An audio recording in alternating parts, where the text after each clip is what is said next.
नमस्कार, मैं हूं सौरभ शर्मा। आप देख रहे हैं हकीकत क्या है। उत्तर प्रदेश में 10 सीटों पर उपचुनाव होने वाले हैं, लेकिन उसकी तारीख आने से पहले यूपी में दंगा हो गया।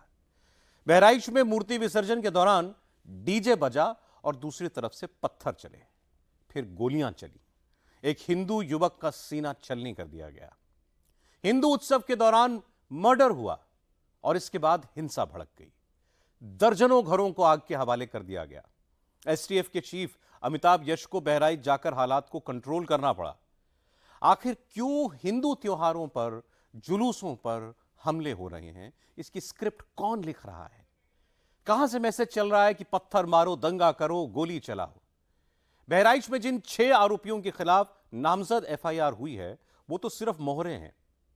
इस दंगाई ब्रिगेड का मास्टरमाइंड कौन है? पूरी डिटेल इस रिपोर्ट में है।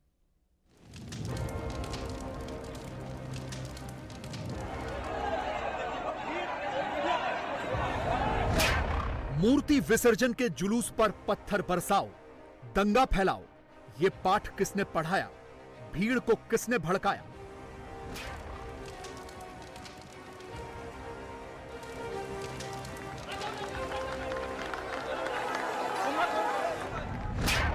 बहराइच में पत्थर बरसे, आग लगी, बवाल के स्क्रिप्ट किसने लिखी?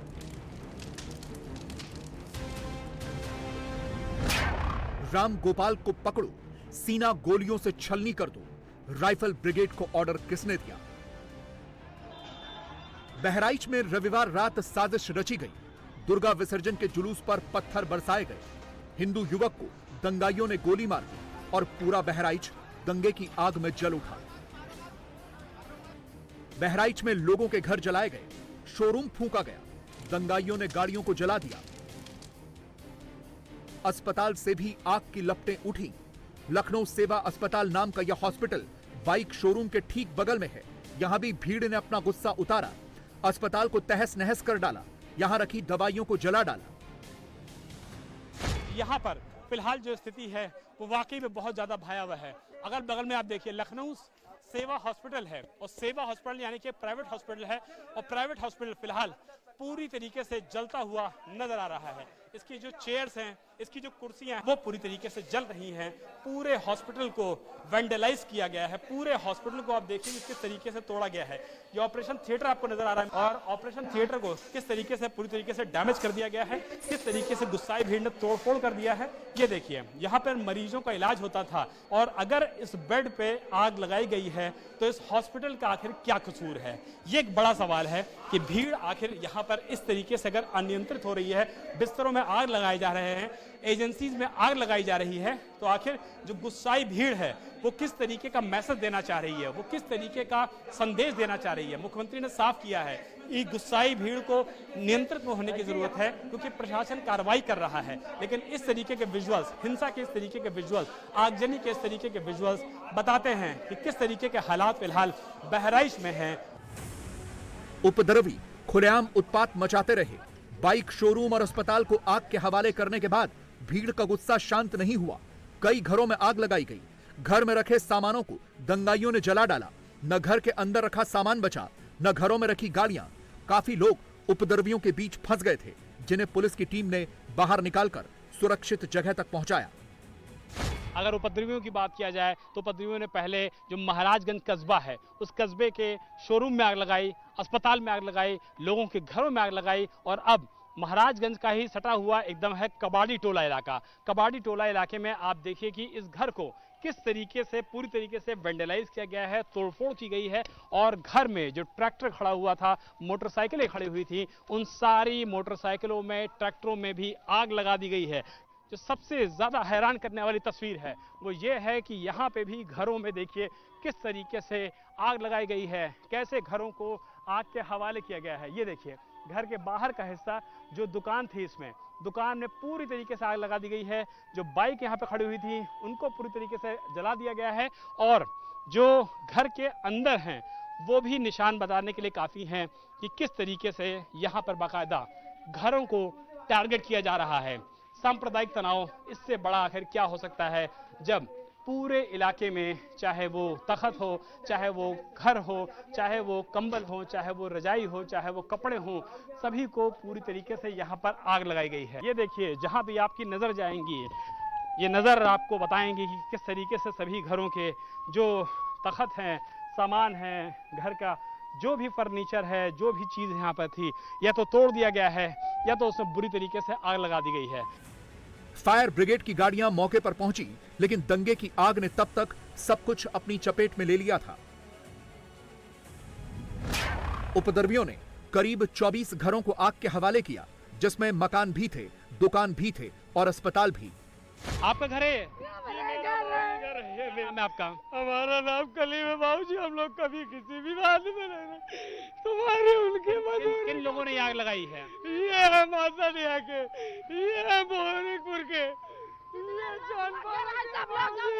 ये मेरी दो गाड़ी घर में फूंक दिया, 2 बच्चे मेरे एक्सपायर हो गए।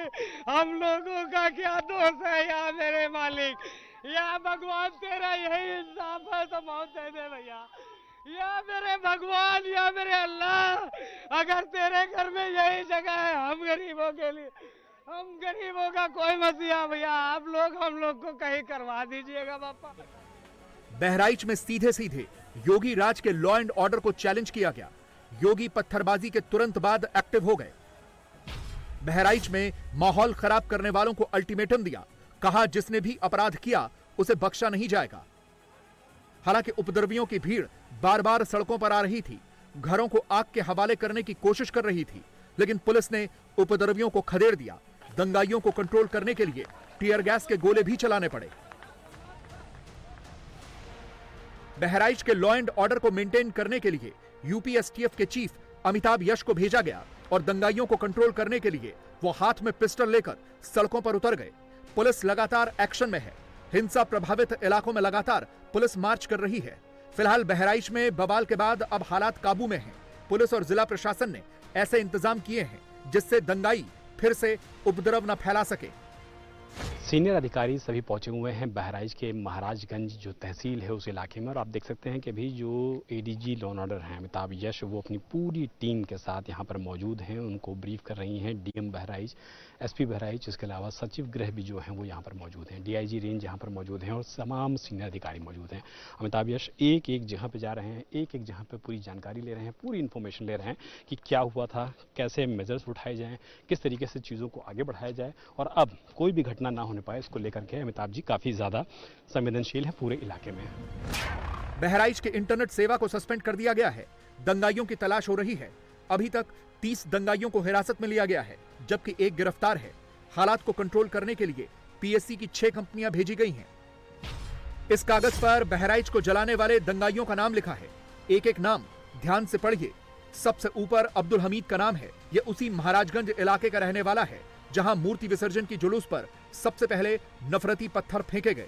लिस्ट में दूसरा नाम सरफराज का है, जो खुद को रिंकू बताता था। फहीम और साहिर खान, ये दोनों भी महाराजगंज के ही रहने वाले हैं। अब इन नामों को गौर से देख लीजिए। हिंदुओं पर पत्थर फेंकने, रामगोपाल को गोली मारने और बहराइच में दंगा फैलाने वालों पर दर्ज एफआईआर में ननकऊ और मारूफ अली का नाम है। इनका नंबर 5वां और 6ठा है। ये दोनों बहराइच के रेहवा मंसूर के रहने वाले हैं। 4 अज्ञात लोगों के खिलाफ भी केस दर्ज है। पहले 4 आरोपी वहीं के रहने वाले हैं जहां हिंदुओं के जुलूस पर पत्थर बरसाए गए, लेकिन ननकऊ और मारूफ अली उसी रेहवा मंसूर गांव के रहने वाले हैं जहां रामगोपाल मिश्रा रहता था, जहां से मूर्ति विसर्जन का जुलूस निकला था। क्या रामगोपाल को मारने की प्लानिंग पहले से ही बन चुकी थी, जिसे महाराजगंज इलाके में अंजाम दिया गया? रामगोपाल मिश्रा छत पर था। उसको गोली जिसने भी मारी जानबूझकर मारी। निशाना कितना सटीक था। इतनी भीड़ में, इतने लोगों के बीच सिर्फ रामगोपाल को ही गोली लगी, जबकि हमलावरों ने 5 से 6 राउंड फायरिंग की थी। लेकिन क्या रामगोपाल को गोली इसलिए मारी गई क्योंकि उसने पत्थरबाजी के विरोध में झंडा बदल दिया था, या रामगोपाल मिश्रा को गोली मारना पहले से ही तय था? जब रामगोपाल मिश्रा मूर्ति विसर्जन के लिए वहां से जा रहा था तो घर से पत्थर चलने लगे, जिससे मूर्ति खंडित हुई, जिसके बाद रामगोपाल मिश्रा छत पर गया और वहां गोली मार दी गई। मूर्तियां पहुंची महाराजगंज के बाहर चौराहे पर वहाँ पर जो है मूर्ति पर पथराव किया, अब्दुल हमीद के घर से पथराव हुआ। पथराव के बाद जब हम लोग वहाँ बैठ गए और प्रशासन से मांग करने के लिए जो है गिरफ्तारी की मांग करने लगे, इतने में काफी लोग इकट्ठा हो गए। जब भीड़ देखा पुलिस ने उन लोग उल्टा हम लोग के ऊपर लाठीचार्ज कर दिया। लाठीचार्ज के दौरान भगदड़ मची। उसी भगदड़ में अब्दुल हमीद के घर वालों ने खींचकर घर के भीतर इसको गोली मार दी। लेकिन सवाल यह भी है कि क्या सिर्फ एक शख्स की हत्या करने के लिए बहराइच को दंगों की आग में झोंकने की साजिश रची गई थी? मुस्लिम युवाओं के हाथ में नफरती बंदूक किसने पकड़ाई? किसने उनके दिमाग में जहर डाला कि वो बंदूक लेकर बाहर निकल आए? ये आपको आगे बताएंगे। पहले आप ये जान लीजिए कि बहराइच में दंगे की शुरुआत किसने की।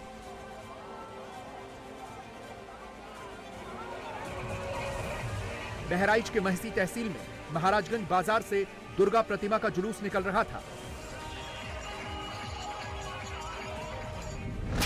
इसी दौरान एक घर के सामने से पथराव होने लगा। भीड़ पर फायरिंग भी की गई, जिसमें 22 साल के गोपाल मिश्रा की मौत हो गई। युवक की मौत के बाद भीड़ आक्रोशित हो गई।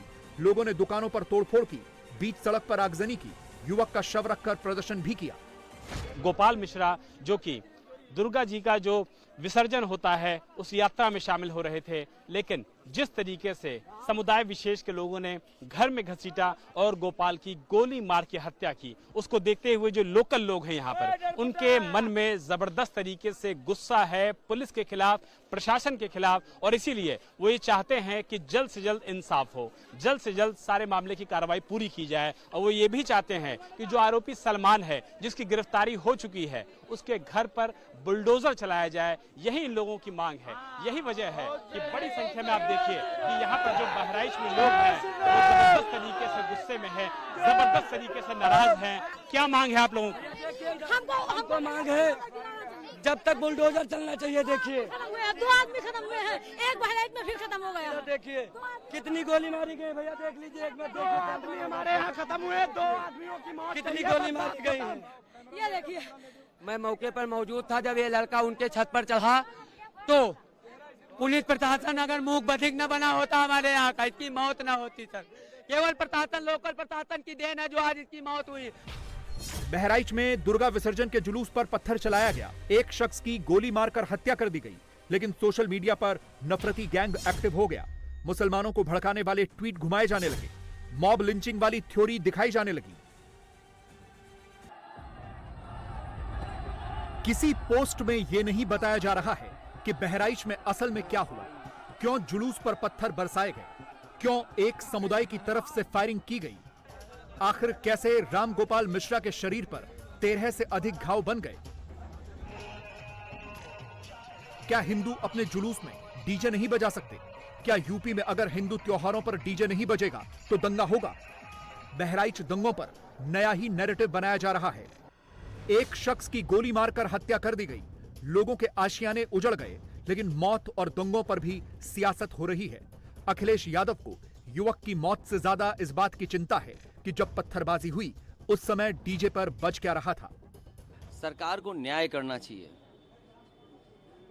एक चौकी इंचार्ज या वहां पर मौके पे कोई और छोटा अधिकारी हट जाए, उससे कानून व्यवस्था नहीं संभलेगी। प्रशासन को इस बात का ध्यान रखना चाहिए था कि जो प्रोसेशन निकल रहा है उसका रूट क्या है, रूट पे पूरी सुरक्षा है कि नहीं है, पर्याप्त पुलिस है कि नहीं है, और उसके साथ साथ उन लाउड स्पीकर्स पे क्या बजाया जा रहा है, क्या किसी को अपमानित कर रहे हैं। शासन की चूक की वजह से इतनी बड़ी घटना हुई कि भारतीय जनता पार्टी की चाल समझिए, ये नफरत या झगड़ा करा के ही समाज को बांट करके अपने राजनीतिक लाभ लेना चाहते हैं। मुसलमानों के मन में नफरत कौन फैला रहा है? कौन उकसा रहा है कि हिंदू त्योहारों को निशाना बनाओ, हिंदुओं पर पत्थर बरसाओ? इसके लिए या तो वो मौलाना जिम्मेदार हैं जिनकी जहरीली तकरीरें उन्माद फैला रही हैं, या वो राजनेता जिनकी पूरी सियासत मुस्लिम वोटों पर ही चलती है। किसी भी समुदाय को किसी दूसरे समुदाय को इरिटेट नहीं करना चाहिए, और किसी भी समुदाय को कि दूसरे समुदाय के ऊपर पथराव नहीं करना चाहिए, कानून हाथ में नहीं लेना चाहिए। अपनी बात सरकार से कहें, अपनी बात प्रशासन से कहें, पुलिस से कहें, वो सही तरीका है, लेकिन लोग इरिटेट करते हैं। इरिटेशन जब होता है कि जब नमाज के दौरान मस्जिद के आगे खड़े होके तेज आवाज से लाउड स्पीकर बजाए जाएं, डांस करे जाए, और उनसे कोई मना भी करे तो नहीं मानते। बहुत से जगह ऐसा भी हुआ है कि जब लोगों में आपस में झगड़ा हुआ, पथराव हो गया, फिर हिंदू मुसलमान हो गया। इससे हम सब कमजोर होते हैं। देश तो कमजोर होता ही है, हम सब कमजोर होते हैं। 4 जून को लोकसभा चुनाव का रिजल्ट आया। बीजेपी की तीसरी बार सरकार बनी, लेकिन अपने दम पर बहुमत नहीं मिला। क्या इसी के बाद नफरती मौलाना एक्टिवेट हो गए? मुसलमानों में कमजोर सरकार का मैसेज सर्कुलेट किया जाने लगा। यूपी में समाजवादी पार्टी की सीटें बढ़ी, तो क्या इसीलिए योगी सरकार के लॉ एंड ऑर्डर को चैलेंज किया जाने लगा?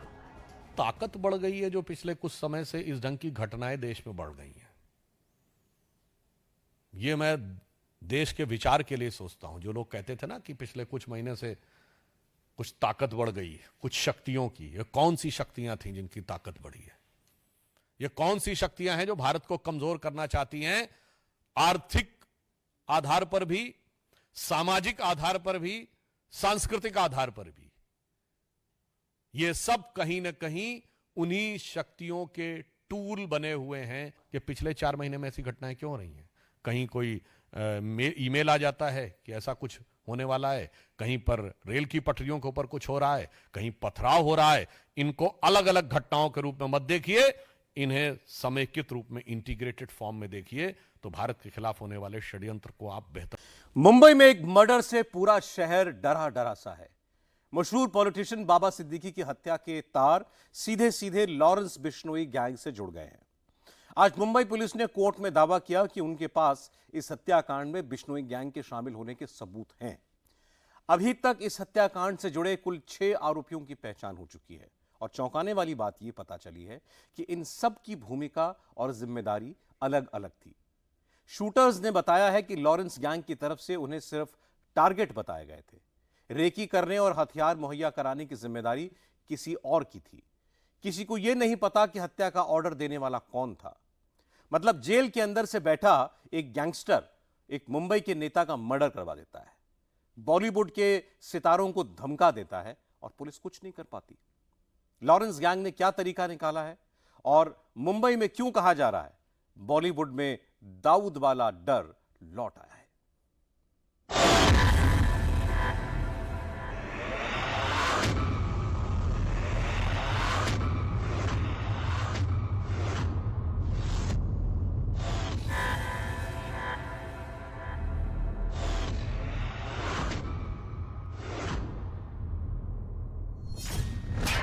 क्या लॉरेंस बिश्नोई मुंबई का नया डॉन बनना चाहता है? क्या लॉरेंस बिश्नोई मुंबई का नया दाऊद इब्राहिम बनना चाहता है? क्या लॉरेंस बिश्नोई मुंबई में दाऊद जैसी दहशत फैलाना चाहता है? क्या लॉरेंस बिश्नोई मुंबई में दाऊद इब्राहिम की जगह लेना चाहता है?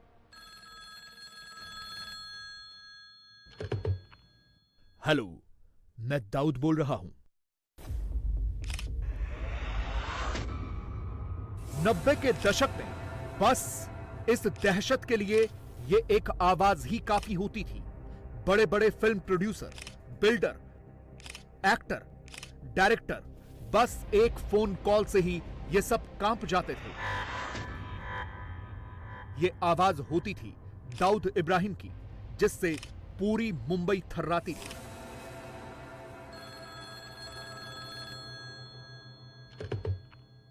हेलो, मैं दाऊद बोल रहा हूं। और अब ऐसी ही दहशत है लॉरेंस बिश्नोई की, जो पहले सिर्फ पंजाब, हरियाणा और राजस्थान तक सीमित था, लेकिन अब उसका आतंक मुंबई में भी फैल रहा है।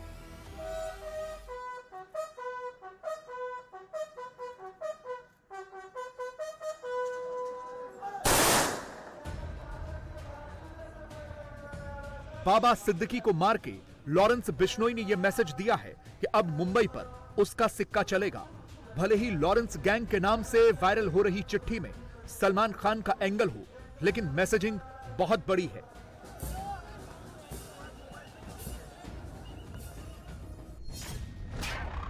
और मैसेजिंग ये है कि लॉरेंस बिश्नोई मुंबई का नया डॉन बनना चाहता है। वो ये मैसेज देना चाहता है कि चाहे सेलिब्रिटी कितना ही बड़ा रसूखदार क्यों ना हो, लॉरेंस उसे टारगेट करवा सकता है। बाबा सिद्दीकी को मारकर मैसेज दिलवाया है कि लॉरेंस चाहे तो किसी को भी मरवा सकता है। सलमान के घर के बाहर फायरिंग करवाकर मैसेज दिलवाया कि वो किसी को भी धमका सकता है। ये साफ दिख रहा है कि जो दहशत किसी जमाने में दाऊद इब्राहिम से होती थी, वही दहशत लॉरेंस बिश्नोई भी पैदा करना चाह रहा है। 80 और 90 के दशक में दाऊद इब्राहिम ने अपनी दहशत का कारोबार इसी मुंबई शहर से चलाया था। मुंबई का ऐसा कोई कोना नहीं था जहां पर डी कंपनी की दहशत ना हो। वसूली और उगाही का एक संगठित उद्योग दाऊद इब्राहिम ने इसी मुंबई शहर में चलाया था। कहा जाता है कि दाऊद इब्राहिम के गैंग में शामिल सैकड़ों गुर्गे किसी को एक फोन कॉल कर देते थे तो बड़े से बड़ा कारोबारी लाखों करोड़ों रुपए की रंगदारी देने को तैयार हो जाता था। अब यही दहशत और वर्चस्व कायम करने का काम लॉरेंस बिश्नोई कर रहा है। और ये कोई हवाई बातें नहीं हैं। लॉरेंस बिश्नोई और दाऊद इब्राहिम की तुलना कोई ऐसे ही नहीं हो रही। दोनों के सिंडिकेट और आतंक का कंपैरिजन एनआईए तक कर चुकी है। एनआईए अपनी रिपोर्ट में लॉरेंस बिश्नोई की तुलना खुद दाऊद इब्राहिम से कर चुकी है। दाऊद इब्राहिम 1980 के दशक में चोरी, लूट और स्मगलिंग जैसे अपराधों से क्राइम की दुनिया में आया था। इसी तरह लॉरेंस बिश्नोई की क्राइम की दुनिया में शुरुआत छोटे क्राइम से ही हुई। धीरे धीरे दाऊद ने ऑर्गेनाइज्ड क्राइम करना शुरू किया, अपना गैंग बनाया डी कंपनी। लॉरेंस ने भी धीरे धीरे अपराधियों को ऑर्गेनाइज किया, अपना गैंग बनाया लॉरेंस बिश्नोई गैंग। 1990 के दशक तक दाऊद की गैंग में 500 से ज्यादा मेंबर्स बन गए। इस वक्त लॉरेंस बिश्नोई की गैंग में भी 700 से ज्यादा सदस्य बताए जाते हैं।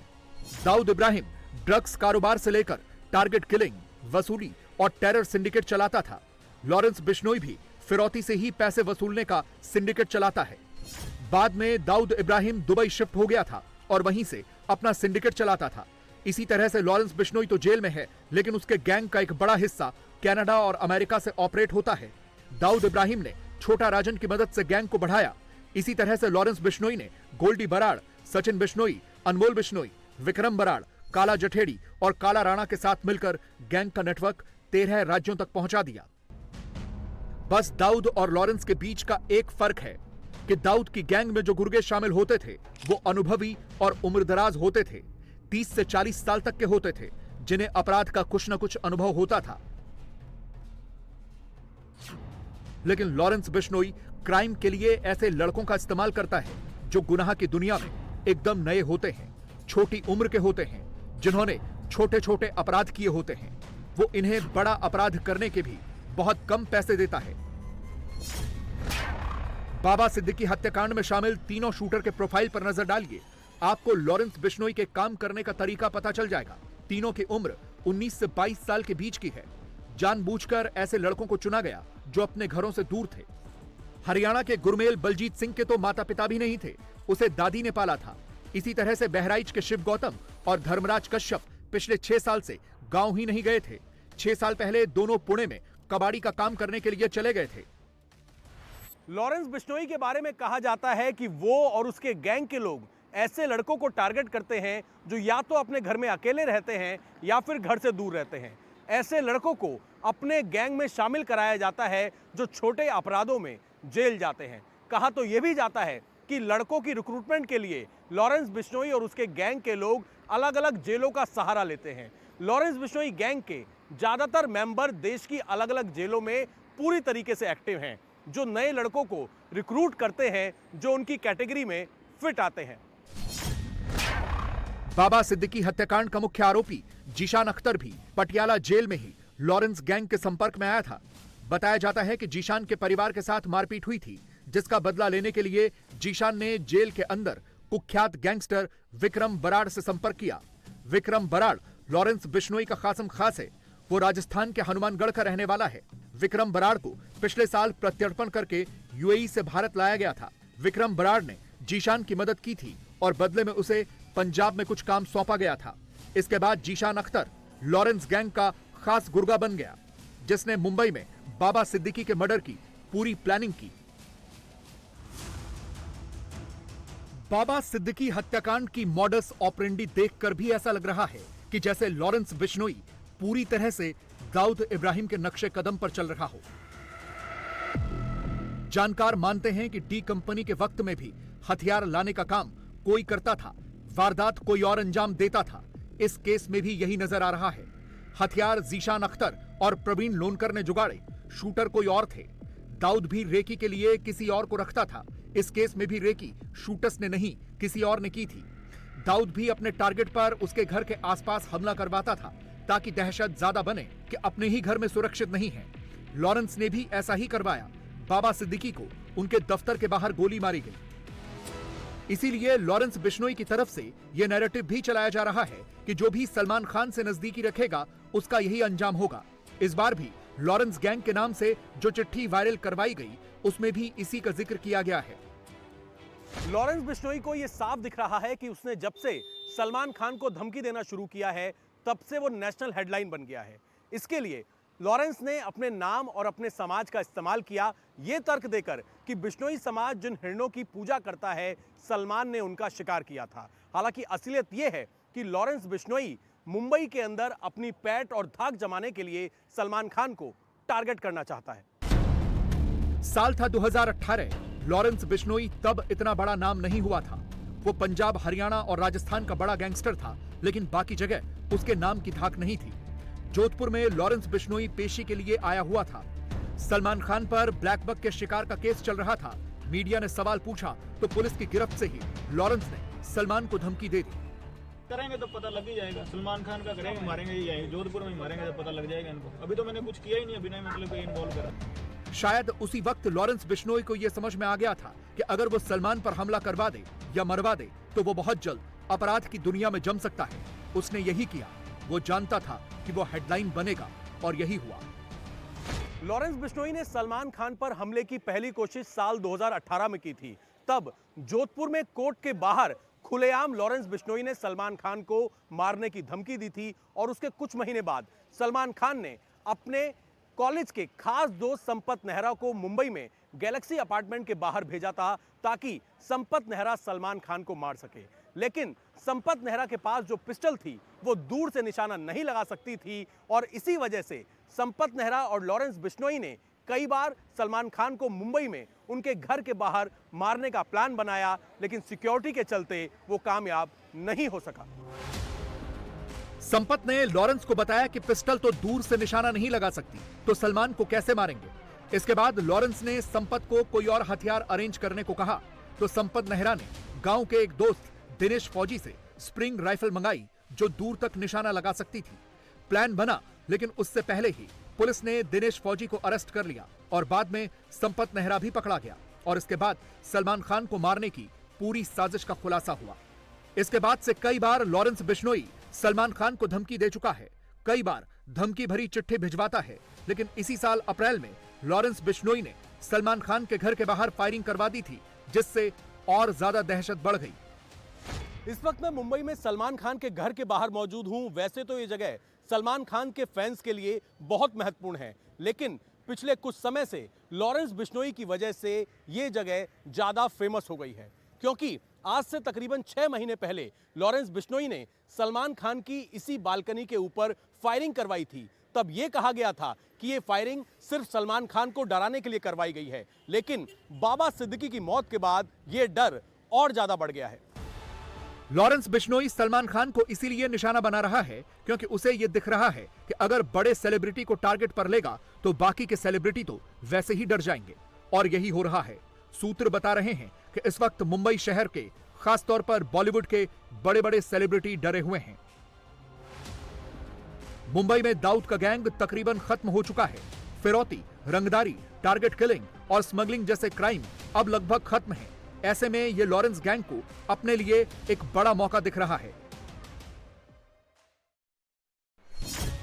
लेकिन क्या लॉरेंस बिश्नोई ये कर पाएगा? क्योंकि वो दाऊद की तरह आजाद नहीं है। दाऊद भले ही दुबई में बैठता था, लेकिन वो वहीं से मुंबई को ऑपरेट करता था। लॉरेंस बिश्नोई जेल में बंद है। वैसे सूत्र बताते हैं कि लॉरेंस को जेल से बेहतर और सुरक्षित दूसरी जगह लगती भी नहीं है, इसीलिए वो जमानत के लिए अप्लाई नहीं करता। वैसे भी जेल से बैठे बैठे ही उसके सारे धंधे और अपराध चल रहे हैं। एनआईए की रिपोर्ट में दावा है कि लॉरेंस बिश्नोई सीधे किसी शूटर से बात नहीं करता। वो गोल्डी बराड़, सचिन बिश्नोई और अनमोल बिश्नोई के जरिए अपना मैसेज शूटर्स तक पहुंचाता है। लॉरेंस बिश्नोई का अपने गैंग में सबसे करीबी दोस्त गोल्डी बराड़ है। इसके बाद उसका चचेरा भाई सचिन बिश्नोई है। लॉरेंस गैंग में कई ऐसे शूटर हैं जो एक साथ किसी क्राइम में शामिल होते हैं, लेकिन एक दूसरे को जानते नहीं हैं। ये लोग किसी के जरिए खास जगह पर मिलते हैं, फिर टारगेट पूरा करते हैं। इसके पीछे उनका मकसद होता है कि अगर कोई शूटर पकड़ा भी जाता है तो वो दूसरे के बारे में ज्यादा कुछ नहीं बता पाता। इस केस में भी यही हो रहा है। लॉरेंस बिश्नोई की ताकत उसका विदेश तक फैला हुआ अपराध का धंधा है। लॉरेंस खुद ये सारी बातें एनआईए और दिल्ली पुलिस की स्पेशल सेल को बता चुका है। लॉरेंस बिश्नोई के गैंग के 3 महत्वपूर्ण सदस्य हैं। पहला है गोल्डी बराड़, जो कनाडा में था, अब अमेरिका में है। दूसरा है रोहित गोदारा और तीसरा है अनमोल बिश्नोई। ये दोनों भी अमेरिका में ही रहते हैं। लॉरेंस बिश्नोई और गोल्डी बराड़ मिलकर काम करते हैं। गोल्डी बराड़ कनाडा में लॉरेंस गैंग को ऑपरेट करता है। बिश्नोई गैंग सतविंदर उर्फ गोल्डी बराड़ के जरिए ऑपरेट हो रहा है। बिश्नोई गैंग में 700 से ज्यादा शूटर हैं, जिनमें 300 पंजाब से जुड़े हैं। लॉरेंस बिश्नोई गैंग का नेटवर्क विदेशों तक फैल गया है। भारत के 11 राज्य और 6 देशों तक लॉरेंस बिश्नोई गैंग का नेटवर्क फैल चुका है। पूरे नॉर्थ इंडिया में पंजाब, उत्तर प्रदेश, हरियाणा, महाराष्ट्र, दिल्ली, राजस्थान और झारखंड तक ये गैंग फैल चुका है।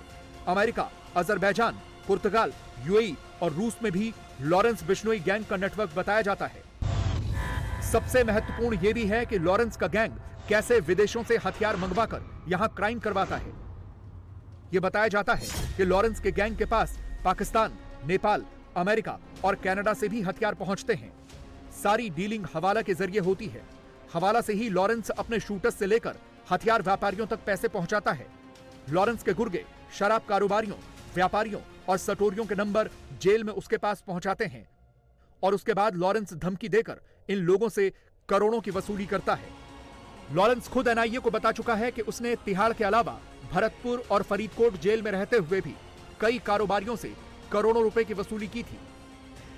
वैसे तो लॉरेंस बिश्नोई पिछले कई सालों से अपराध की दुनिया में सक्रिय है, लेकिन पूरे देश ने उसका नाम तब सुना जब उसने मशहूर पंजाबी सिंगर सिद्धू मूसेवाला की हत्या करवाई। अगस्त 2021 में पंजाब में एक युवा नेता विक्की मिड्डू खेड़ा की हत्या हो गई। विक्की के भाई ने आरोप लगाया कि साजिश में पंजाबी सिंगर सिद्धू मूसेवाला और उनका मैनेजर शगुनदीप भी शामिल था। इसी का बदला लेने के लिए मई 2022 में सिद्धू मूसेवाला की उन्हीं के घर के बाहर हत्या कर दी गई। सिद्धू मूसेवाला की हत्या के लिए हवाला के जरिए 50 लाख रुपए कनाडा में बैठे गोल्डी बराड़ को भिजवाए गए थे। इसके बाद शूटर से लेकर हथियारों तक का पूरा इंतजाम कनाडा में बैठे बैठे गोल्डी बराड़ ने ही करवाया। उसी के बाद पूरे देश को लॉरेंस बिश्नोई के बारे में पता चला था और अब लगता है कि लॉरेंस बिश्नोई नॉर्थ इंडिया से निकलकर मुंबई में छाने की तैयारी कर रहा है।